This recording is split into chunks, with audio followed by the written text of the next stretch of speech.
The auction hammer fell with a hollow thud that echoed through the dusty barn, but Maverick Stallworth's gravelly voice carried no triumph. "Ladies and gentlemen, this here's what we call a lost cause." The weathered auctioneer gestured toward the steel-barred pen where a magnificent black stallion paced like a caged storm.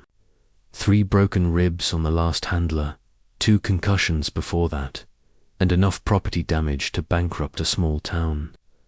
"I'm calling this one Unsellable." 23-year-old Juniper Hartwell pressed her calloused hands against the auction.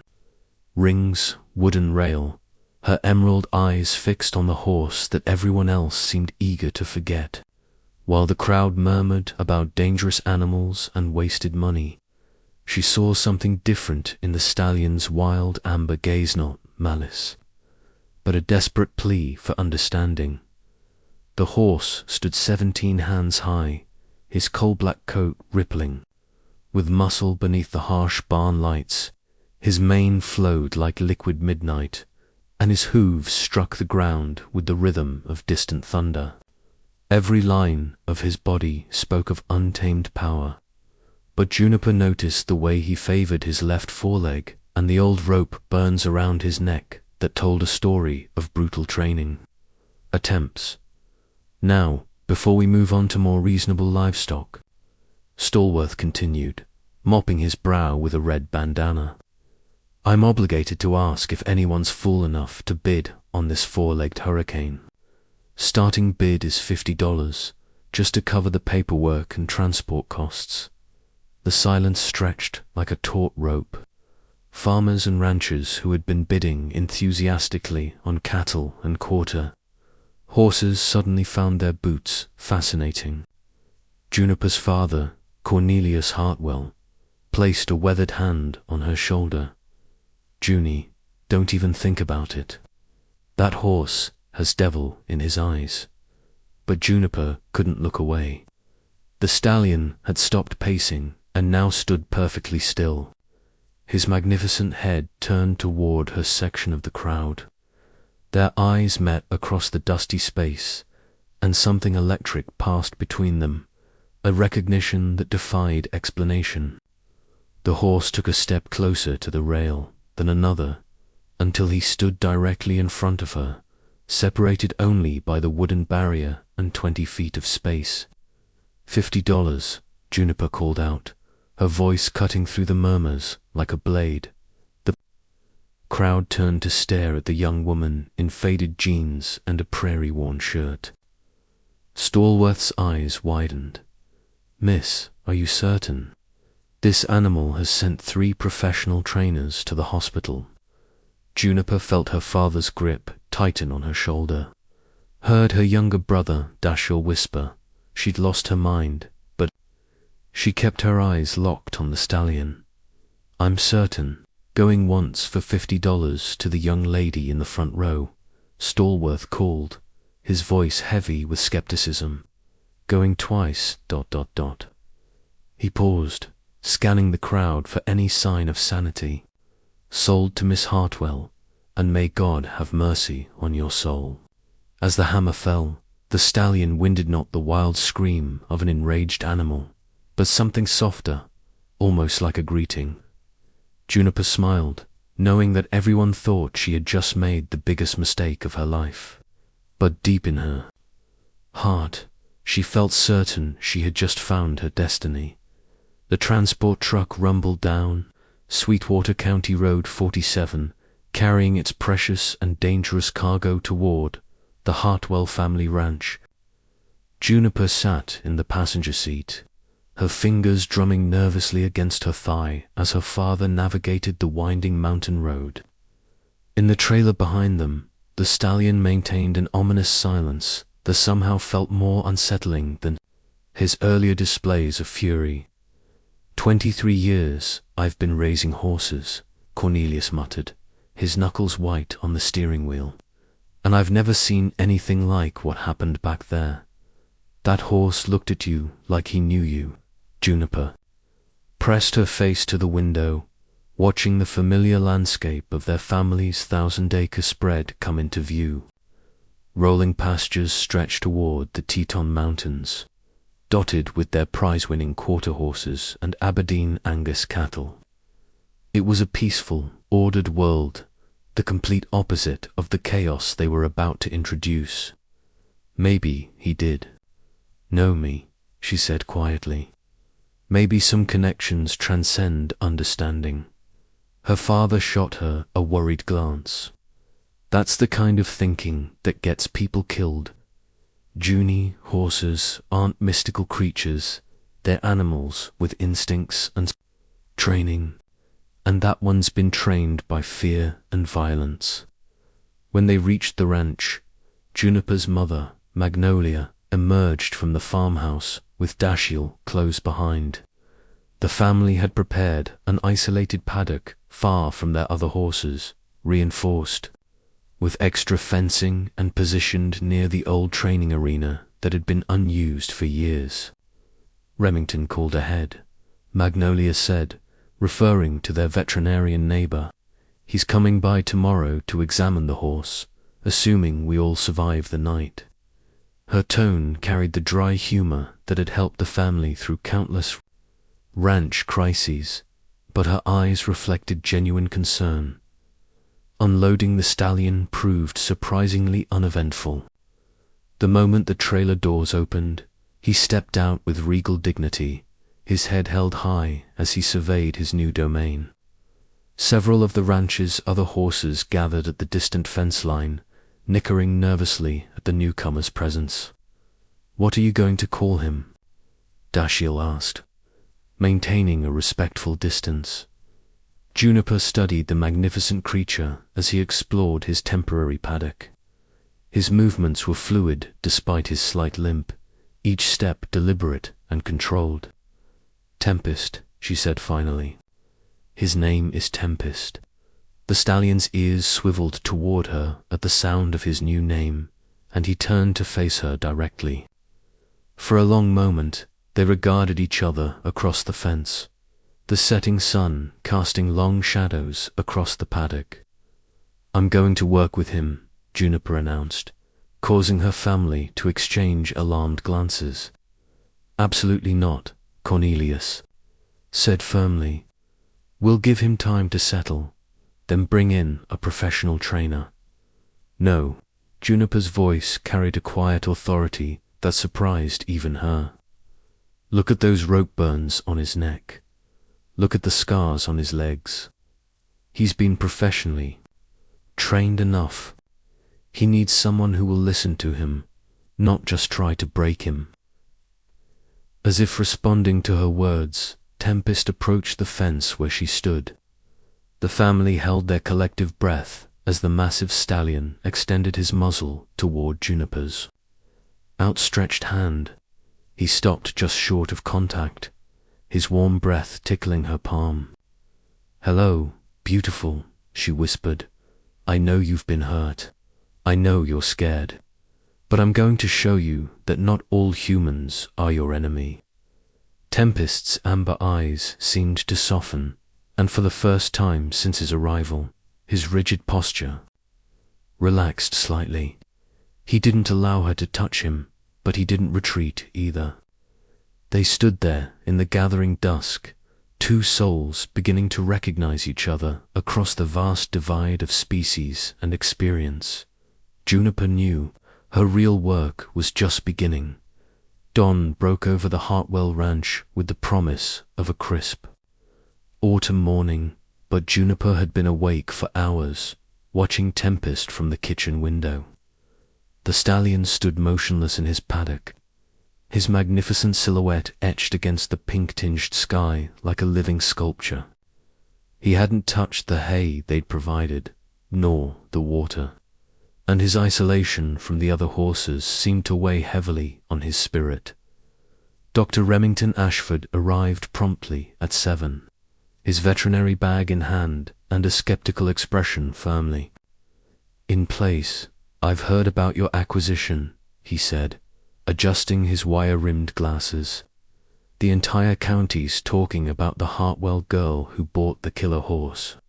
"He's not a killer," Juniper replied firmly. leading the way to the paddock. He's just been misunderstood. Remington's assessment was thorough and revealing. From a safe distance, he noted the stallion's condition with growing concern.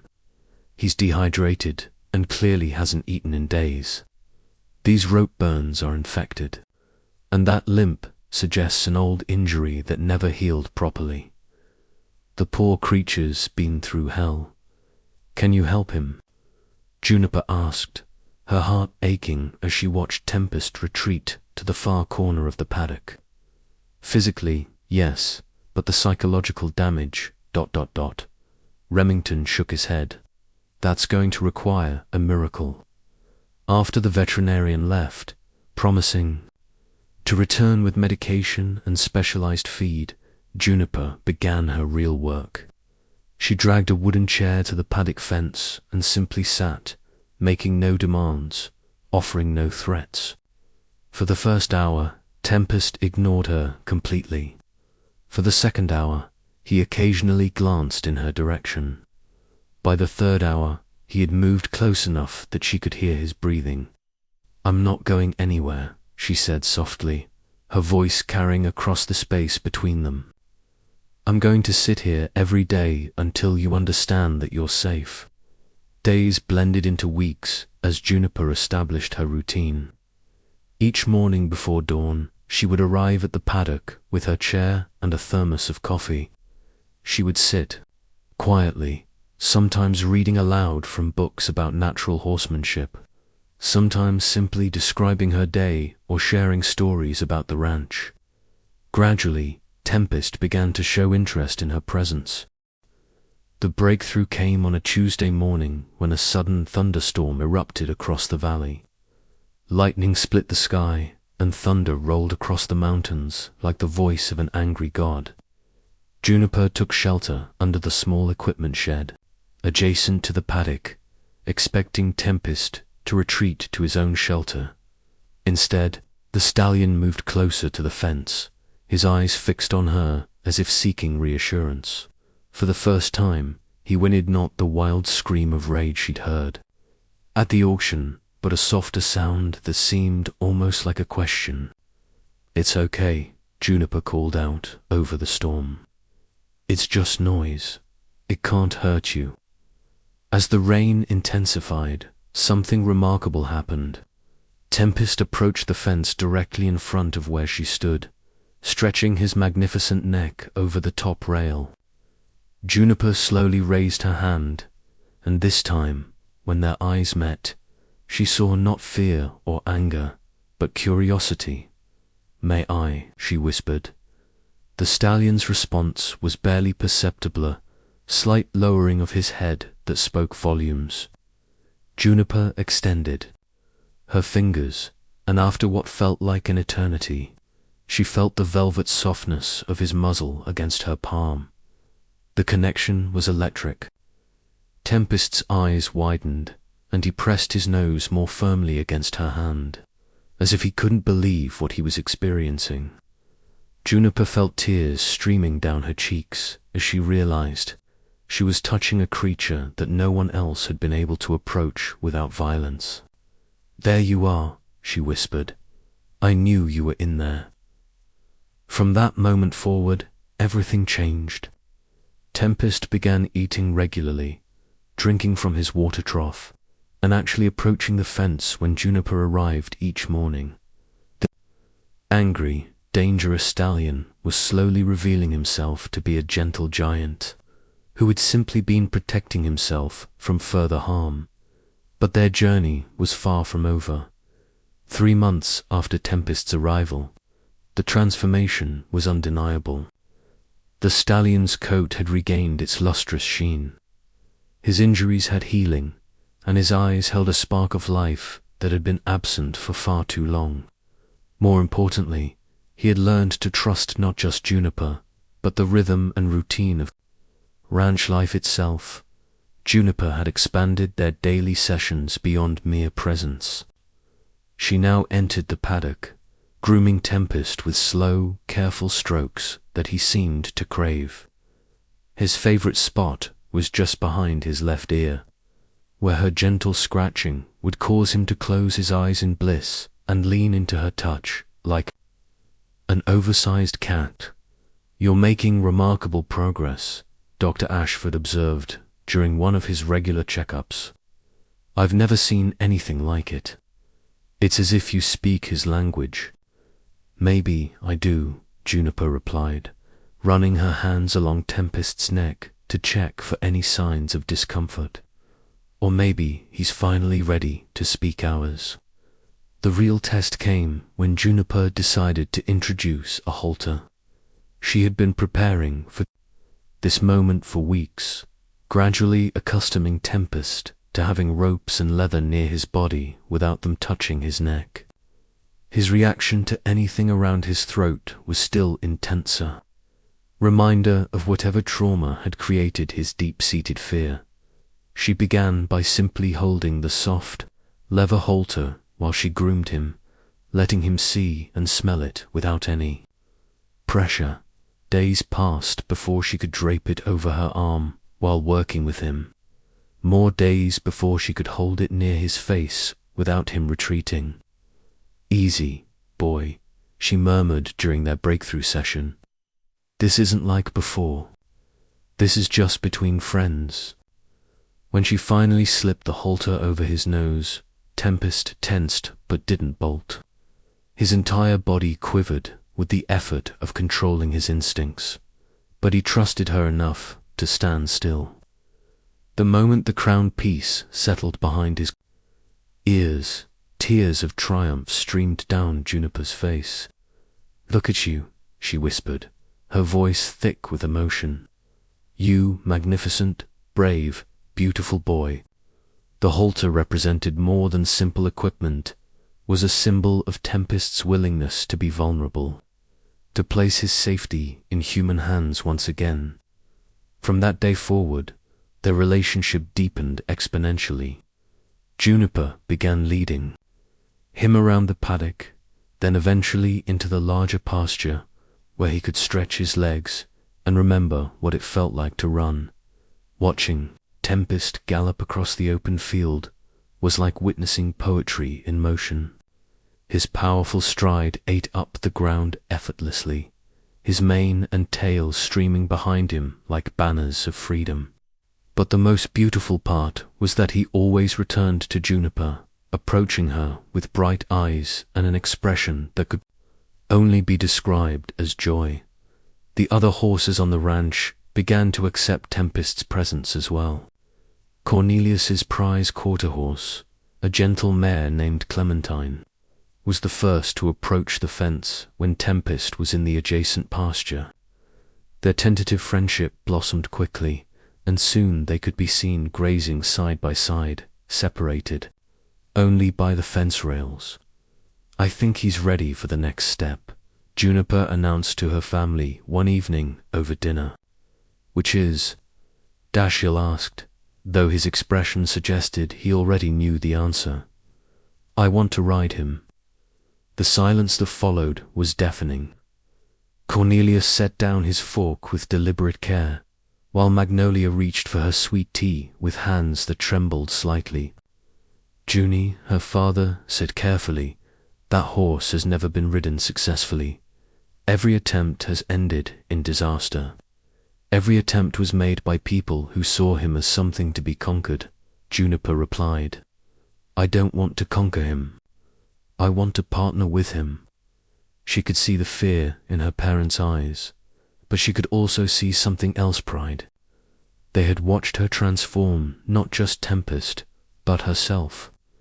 The shy young woman who had spoken so softly at the auction had grown into someone with unshakable confidence and purpose. When Magnolia asked quietly, "Tomorrow morning," Juniper said, "at sunrise, when the world is still and peaceful, and it's just him and me." The morning air was crisp and still, carrying the scent of autumn leaves and the promise of winter's approach. Juniper arrived at the paddock before dawn, her heart beating a steady rhythm that matched Tempest's approaching hoofbeats. The stallion had learned to recognize the sound of her footsteps, and he always greeted her arrival with a soft nicker that had become her favorite sound in the world. "Good morning, beautiful," she whispered, offering him the apple she'd brought from the house.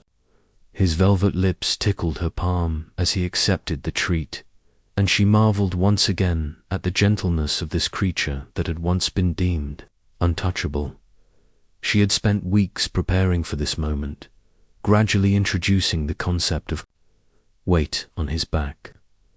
First, she had simply draped her arms across his shoulders while grooming him. Then she had pressed her chest against his side while reaching underneath to brush his belly. Eventually, she had been able to lean across his back while he stood calmly, trust radiating from every line of his magnificent body. Today would be different. Today, she would ask him to carry her. Juniper had chosen her equipment, carefully a soft bareback pad that would provide minimal interference with their connection, and a simple rope halter that he had grown comfortable wearing. No bit, no harsh metal, nothing that would trigger memories of past trauma. "Are you ready for an adventure?" she asked, running her hands along his neck in the soothing pattern he had come to love. Tempest's response was to lower his head and nuzzle her shoulder, a gesture that had become their private greeting. Juniper took this as permission to proceed, moving slowly and maintaining constant contact. She positioned herself at his left side and prepared to mount. The moment of truth arrived with surprising tranquility. Juniper placed her hands on Tempest's back, feeling the warmth and power of the muscles beneath her palms. He stood perfectly still, his ears pricked forward with interest rather than alarm. Taking a deep breath, she boosted herself up until she was lying across his back, her legs dangling on either side. Tempest's reaction was immediate but not violent. He turned his head to look at her, his amber eyes questioning but not fearful. She remained motionless for several heartbeats, allowing him to process this new sensation. When he relaxed, she slowly swung her right leg over and settled into a proper riding position. For a moment, they simply existed together in perfect stillness. Juniper could feel Tempest's breathing, the slight tremor of uncertainty in his muscles, the profound trust he was demonstrating by allowing her onto his back. She leaned forward and wrapped her arms around his neck in a gentle embrace. "Thank you," she whispered against his mane. "Thank you for trusting me." Their first steps together were tentative and careful. Tempest moved with the deliberate precision of someone carrying precious cargo, his usual fluid grace tempered by his awareness of his rider. Juniper made no attempt to guide or control him. Instead, she simply stayed balanced and allowed him to choose their path. They walked the perimeter of the paddock, then ventured into the larger pasture where Tempest had learned to run again. With each step, both horse and rider grew more comfortable with their new dynamic. Juniper could feel Tempest's confidence building, his stride becoming more natural and relaxed. Then, without warning, something magical happened.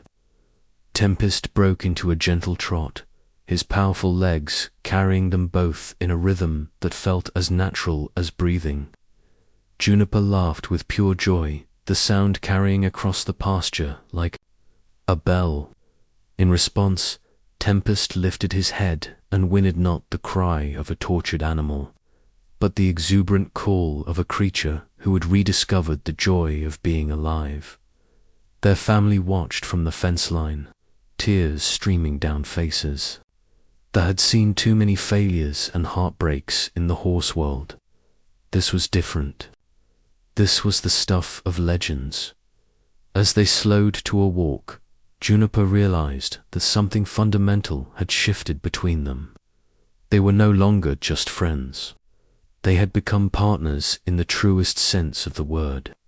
Tempest had offered her the ultimate gift, his complete trust, and she had accepted it with the reverence it deserved. When they finally stopped, Juniper dismounted slowly, her legs shaking with adrenaline and emotion.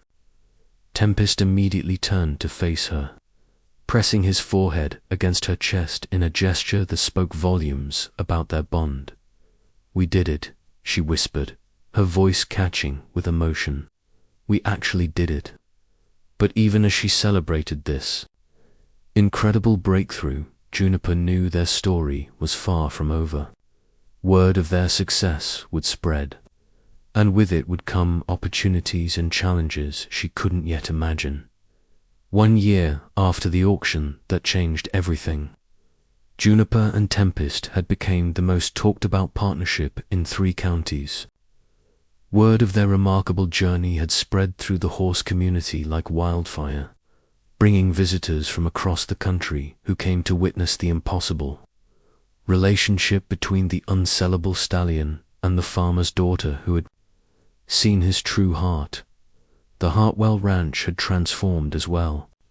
What had once been a simple cattle and quarter horse operation now included a natural horsemanship program that Juniper had developed based on her experiences with Tempest. Troubled horses arrived regularly, along with their frustrated owners, who had heard about the young woman who could speak to animals that no one else could reach. "You've got a gift," said Montana horse trainer Beauregard Whitmore, who had traveled from Billings specifically to see Juniper work. "I've been training horses for 30 years, and have never seen anything like what you do." Juniper smiled as she watched Tempest grazing peacefully in the pasture, his sleek black coat gleaming in the afternoon sun. "It's not a gift," she replied. "It's just listening. Most people want to talk to horses. I learned to let them talk to me."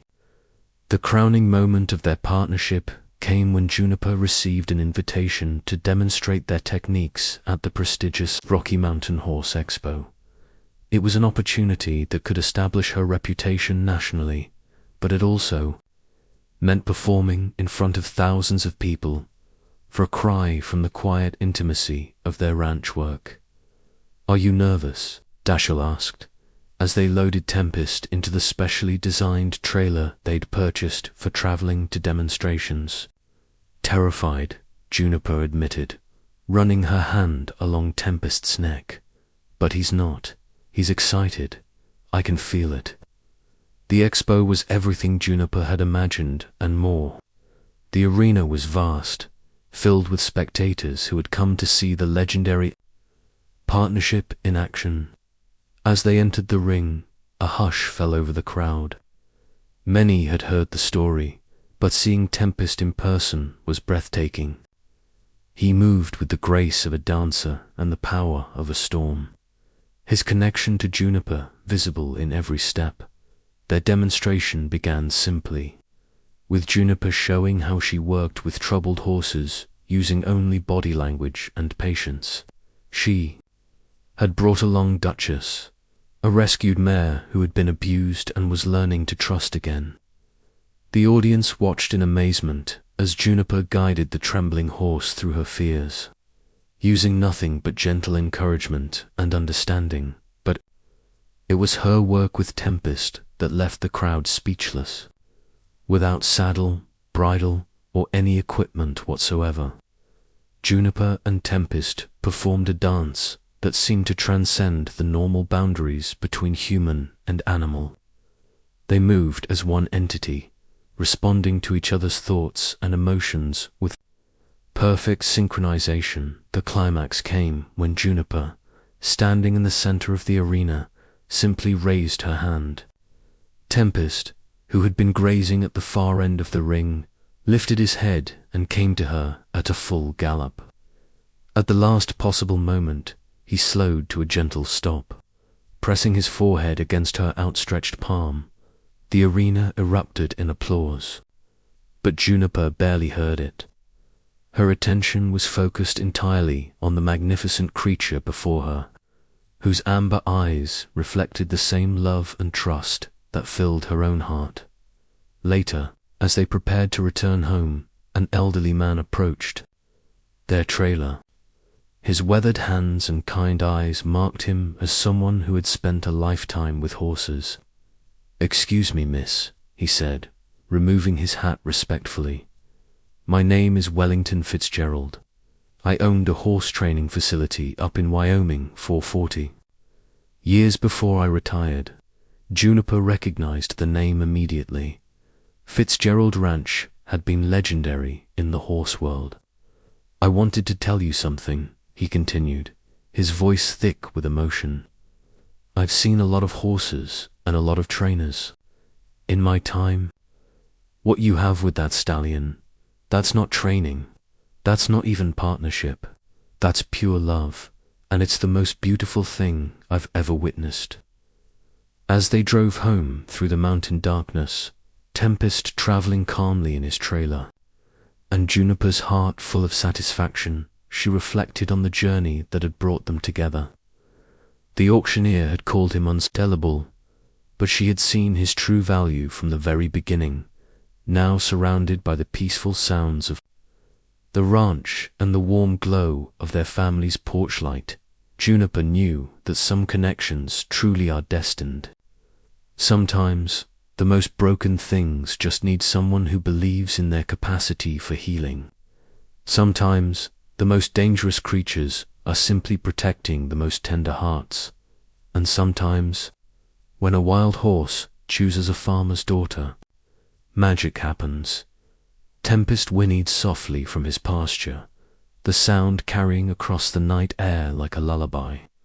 Juniper smiled, knowing that tomorrow would bring new adventures, new challenges, and new opportunities to prove that love and patience could overcome any obstacle. Their story had become legend, but their bond would last forever.